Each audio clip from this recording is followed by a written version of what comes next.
मतलब ये कहने का था उनका आशय कि बिग बॉस वाले उनके पीछे पड़े हैं करोड़ों रुपए लेके, लेकिन हमने ठुकरा दिया। हमारे बाबा जी बिग बॉस में इसलिए नहीं गए क्योंकि सलमान खान सनातन का विरोधी है। उसी सलमान खान को अनुराचार गीता गिफ्ट कर रहे हैं। सही बात है, आपने जो भी कहा ठीक कहा। बिग बॉस में लोग चीखने चिल्लाने और भौंकने जाते हैं, लेकिन आप गेस्ट बन के फिर क्या करने गए थे?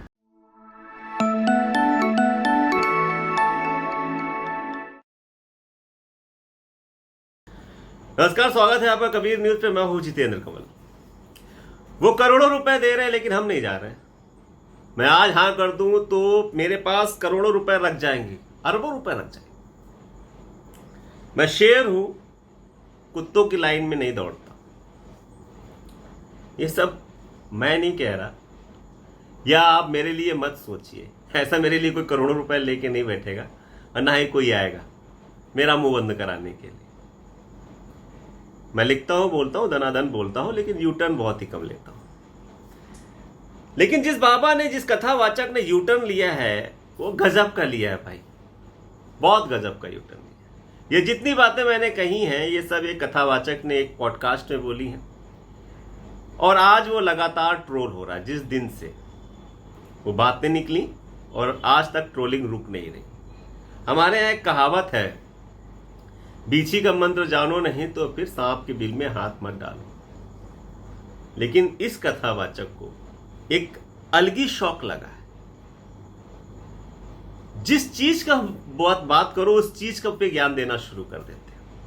हम बात कर रहे हैं अनिरुद्धाचार्य की। अभी इन्होंने, आपने देखा होगा कि कितना अपने बयानों को लेके, अपने विचारों को लेके कितना बखेड़ा हुआ था, कितना फेमस हुए थे। या मुझे लगता है कि शायद बयान भी इसलिए थे कि वो फेमस हो जाए। पॉडकास्ट कर रहे हैं, इंटरव्यू कर रहे हैं।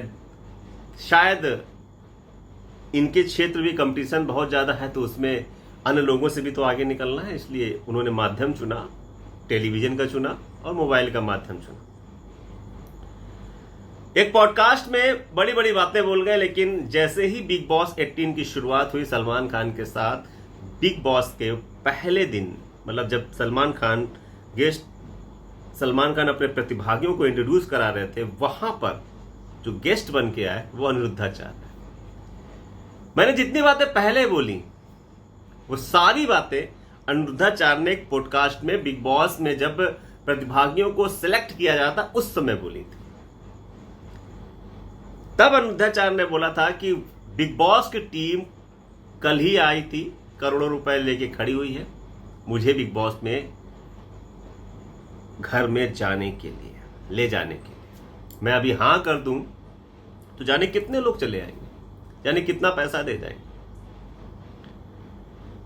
मतलब ये कहने का था उनका आशय कि बिग बॉस वाले उनके पीछे पड़े हैं करोड़ों रुपए लेके, लेकिन हमने ठुकरा दिया है।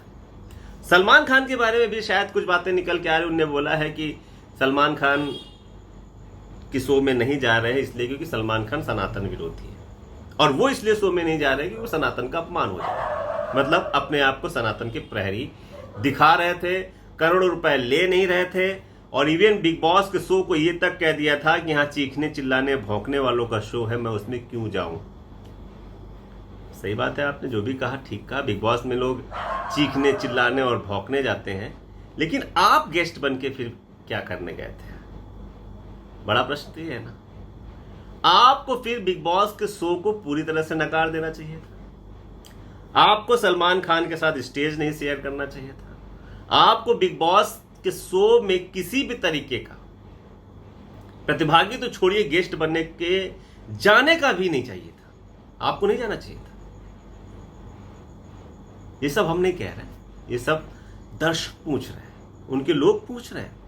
हो सकता हो कुछ तो उनके अनुयायी भी हो जो पहले कितना सोच रहे होंगे कि हमारे बाबा जी ने करोड़ों रुपए का ऑफर ठुकरा दिया।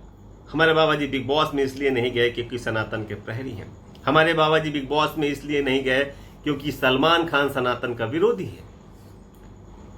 उसी सलमान खान को अनुराचार्य गीता गिफ्ट कर रहे हैं, सलमान खान ले रहे हैं।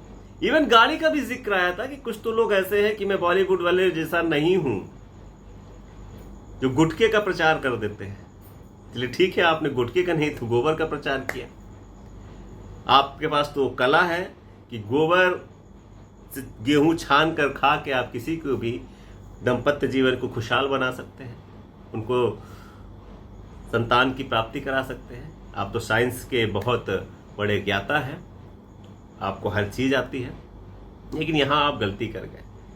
यहां शायद आप माया के पीछे भाग गए, वही मोह माया जिसका आप अपने भक्तों को बोलते हैं इससे दूर रहिए, लेकिन आप उसी मोह माया के लिए शायद सलमान खान के शो बिग बॉस 18 में गए। दर्शक पूछ रहे कितना पैसा लिया है, कितने करोड़ लिया आपने एक शो में जाने के लिए, एक एपिसोड के लिए।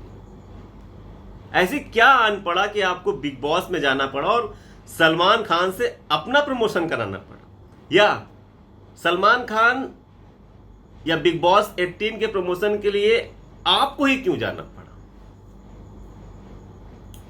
क्या आप वहां लोगों को ये बताने गए थे कि आपसे ज्यादा मुझे पैसा मिल रहा था लेकिन मैं नहीं आया? जब वो कुत्तों का चीखने के चिल्लाने का शो है तो आप उसके पहले दिन क्या करने के लिए गए थे?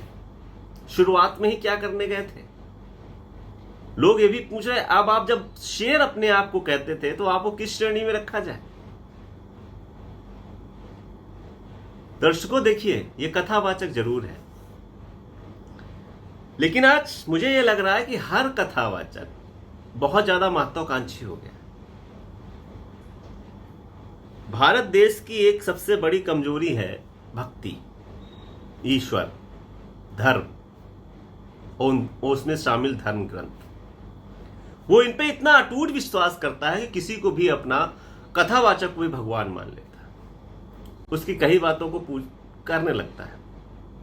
उसको लगता है कि सारा कुछ बाबा जी जानते हैं। आप उनके सोच में देखिए जाके किस तरीके की बातें होती हैं, लोग उनसे पूछते हैं, उनसे अपनी समस्याओं का निराकरण कराने की कोशिश करते हैं। और बाबा को आप देखिए,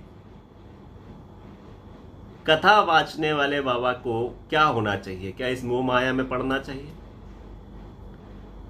अपने धर्म का प्रचार प्रसार करें।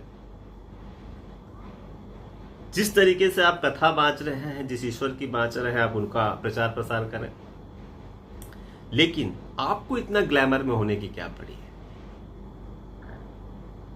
आपको इतने पैसे की क्या पड़ी हुई है? बिग बॉस शो में जाके आप क्या साबित करना चाह रहे थे? कुछ तो साबित करना चाह रहे हो। तो यही सब आपका दर्शक, आपके जो अनुयायी है, ये पूछ रहे हैं आज कि बाबा आपने यू टर्न क्यों लिया है? अब क्या आप अब सनातन के प्रहरी नहीं रहे? क्या आप शेर नहीं रहे? इन सभी सवालों के जवाब देखते हैं अनुरुद्धाचार्य कौन से पॉडकास्ट में देते हैं आगे। और सलमान खान से उन्होंने किस तरह से नजरें मिलाई सलमान खान के बारे में बुरा बोलने के बाद। कितने करोड़ रुपए लेकर वो बिग बॉस के शो पे गए, और क्या शेर ही है? इन सब सवालों के जवाब अनुरुद्धाचार्य को देने होंगे। और इसके बाद ये भी देखना है कि अनुरुद्धाचार्य के दर्शकों की संख्या कम होती है या ज्यादा होती है। या मैं आपके सामने एक सवाल छोड़ के जा रहा हूं, क्या कथावाचकों को इस तरह के रियलिटी शोज का प्रचार प्रसार करना, या वहां जाना, या करोड़ों रुपए लेके वहां पर बैठना, इंटरेक्ट करना कहां तक सही है? क्या इन्हें भी एक शौक चढ़ गया है सोशल मीडिया पे या मीडिया पे प्रचार, खुद को बहुत ही ज्यादा लाइमलाइट में रखने का? क्या इन्हें एक सादगी भरा जीवन नहीं जीना चाहिए?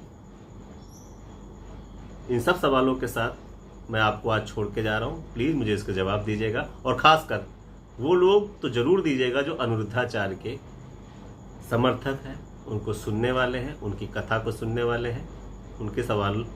उनके लिए सवाल बहुत जरूरी है और जवाब का मैं बहुत आकांक्षी हूं। नमस्कार।